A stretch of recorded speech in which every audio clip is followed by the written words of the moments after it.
ত্রিস্তর পঞ্চায়েত নির্বাচনের গণনার দিন কাঠালিয়া ব্লক এলাকায় রাজনৈতিক সন্ত্রাসের জেরে মৃত্যু হল আশিস পাল নামে শাসক দলের এক কর্মীর। অভিযোগ, সিপিএম এর ক্যাডার বাহিনীর হামলায় সে আহত অবস্থায় জীবিত চিকিৎসাধীন ছিল।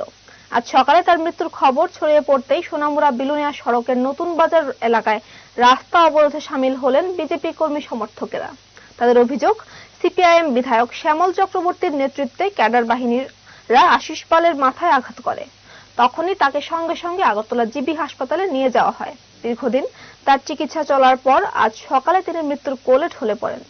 এই খবর বিজেপি কর্মীদের কাছে আসতেই তারা ক্ষোভে ফেটে পড়ে সোনামুড়া বিলুনিয়া সড়কের নতুন বাজার এলাকায় রাস্তা অবরোধে সামিল হন। তাদের দাবি, অবিলম্বে বিধায়ক শ্যামল চক্রবর্তী এবং তার সাঙ্গপাঙ্গদের গ্রেফতার করতে হবে। অবরোধের খবর পেয়ে ঘটনাস্থলে ছুটে যান সোনামুড়া থানার ওসি সহ বিশাল পুলিশ ও টিএসআর বাহিনী।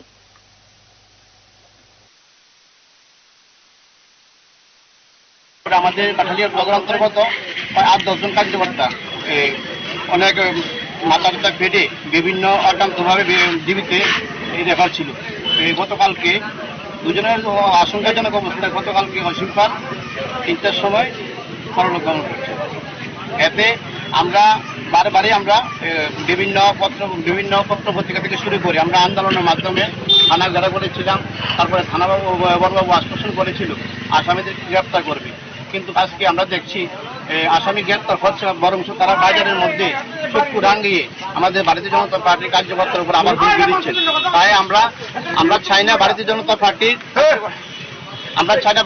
পার্টির কার্যকর্তারা আমরা লাঠি নিয়ে আমরা মারপিট করতে আমরা চাই সুষ্ঠু বিচার হোক। আমাদের অসীম পাল যে নির্মমভাবে হত্যা করেছে এই আসামিকে 24 ঘন্টার মধ্যে অবিলম্বে গ্রেপ্তার করতে হবে, সেই জন্য আমরা বিক্ষোভ করেছি।